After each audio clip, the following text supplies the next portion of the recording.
So I have a question for you. I want to know, how often is it that you are doing something through the course of your day and you ask yourself, why do I not do this more often?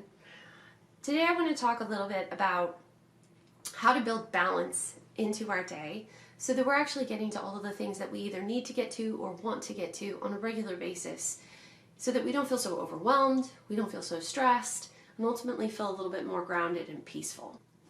One thing that I've noticed is that it is absolutely amazing how incredibly difficult it is to just get shit done. And one of the things that I say a lot in our house is, if you don't put it on the calendar, it isn't going to happen. It just doesn't happen. It's this amazing thing. If you don't put it down on the calendar, it just never happens. Now, I've been doing personal development for a really long time, and one of the first things they talk about is writing down your goals. Make sure you write down the things that you want to do. But what I've decided is the secret to this isn't just writing down what you want to do.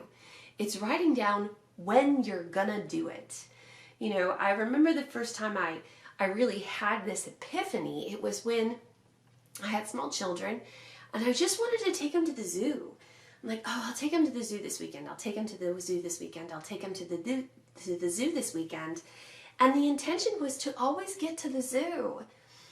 And you know what? We never got there. And like 6 months, a year would go by and we hadn't gotten to the zoo. And finally, I'm like, screw it. I'm writing it down, put it in the calendar. Saturday, we're going to the zoo. And you know what? That Saturday we did. And ever since then, anytime I put it in my calendar, unless life derails my plans, and we'll talk about that at another time, it ends up happening. Putting it in your calendar is the secret. So let's talk a little bit about why. Why do we need to write the things down? And more importantly, why do we need to put those things in your calendar? And the reason for that is because people are on autopilot like 95% of their life. And everybody is. We are creatures of habit. We do what is familiar, period. End of story. If it's outside of our normal routine, it takes a little bit more effort to actually get it done. So for most of us, we go through the day, you know, very much like the day before. We wake up, we hit the snooze button, we go to work, we do our job, we send some emails, we talk to some people, or maybe you're teaching and so you start your class and these are your students, or maybe you're working outside and so you're chatting with coworkers and you work with some equipment or whatever it is. But the same process happens every day, day after day, all of the time. Your body does that as an ability to conserve energy. You can make those things a habit, and then you don't have to waste energy thinking about them and trying to make decisions about what to do. It's supposed to be an adaptive process, and it works really, really well. Unless, of course, you're trying to do something different, right? And so then it becomes really challenging and kind of a pain in the ass, because you really want to do this thing, but it's outside of your norm or it's something new, and so you never are able to really get it in there to do it. And that's where I came from at the beginning of this. It's like, how often do you ask yourself, why don't we do this more often? And the reason you're not doing it is because you haven't put it in your calendar. Perfect example of this happened just this weekend in my home. You know, we have decided that we're going to go for walks on Saturdays, and it's something that I've been trying to do for about 6 weeks or so, I guess. It's a difficult time of year to try to build something new into a routine, especially something that's going to happen on a weekend. But my son likes really long walks. My daughter likes to hike. I want to start walking more. It's good for my body. Being out in nature is good. My partner enjoys it. It's something we can do together, but still, you know, enjoy our time with ourselves and be out. It's just good for us. The plan is to do it on Saturdays, and we were trying to build it in and trying to build it in. And of course, we were struggling to get it done because it wasn't on the calendar. Well, last weekend, we finally went. And of course, as we were walking, my partner says, God, why don't we do this more often? Well, maybe it's because we don't put it in the calendar. And so we're going to start writing it in, because we know that that's the secret of getting something new into your regular routine. Now, regular routine is important, and the reason it's important goes back to the title of this video. It's about building balance in your life. Now, I have another video that talks about balance, and my blog, again, I wrote about it recently. You can go and read some more about it there. Most people think of a balance as a scale, and they get this idea of like 50-50 in their head. Like it needs to be equal. And I want you to eliminate the image of a scale in your mind when you think about balance. What I really want you to think about is a diet, like a holistic diet. Every person on the planet needs roughly the same kinds of foods in their body. We need the same macronutrients. We all need protein, carbohydrates. We all need fats. We all need a certain number of micronutrients in our bodies just to make sure chemicals are working the way they're supposed to, enzymes are producing what they're supposed to be producing, and all those little things happen. But we don't all need exactly the same amount as that. You know, equal does not always mean, or fair does not always mean equal. What you need might not be exactly the same percentage or amounts as somebody else. A perfect example for us is in our home with sleeping. I do best on a little less sleep than like my partner does. I feel really good after about 6 or 7 hours.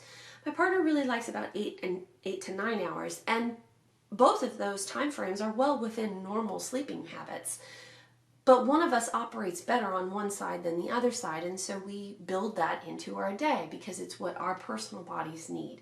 So when I talk about building balance into your day, that's really what I'm talking about. I'm talking about focusing on the things that make you well-rounded, feel good, and touch on all of the stuff that's important to you so that as you go through your life, you feel like you haven't wasted your time. Wasting your time is a big point that I want to bring up here, because one of the things that you have to put in your calendar is your time off, is your leisure time, is your self-care time. It's those moments that you take for yourself to unplug, to recharge, to just relax. And it can be anything. It can be watching a show that you really love on Netflix once a week. It could be taking a bath at the end of the week with a glass of wine. Maybe it's going and getting a manicure. Maybe it's journaling. Maybe it's meditation. But whatever it is, you have to specifically and purposefully build it into your day. And building your time off, your unplug time off, is so important because it helps you not overindulge. When you know you're going to get a break, when you take your break, you don't take a 3-hour break. You know what I'm saying? Like, everybody works really hard, but working really hard doesn't mean you need to come home from work and then sit in front of the television for 3 hours if what you really would like to do is like learn the guitar or Spanish. You have to give yourself set up time frames where you say, you know what, from 6 until 7, I'm going to watch my show because I really love it and I can't get through my week without Queer Eye. So I'm going to watch one episode today and then I will watch another episode in 2 days. Or however it is that you decide that it balances you. It creates that balance for you that you're looking to maintain in your life. Now I also want to note that these things don't have to be things you do every day. I take a bath once a week.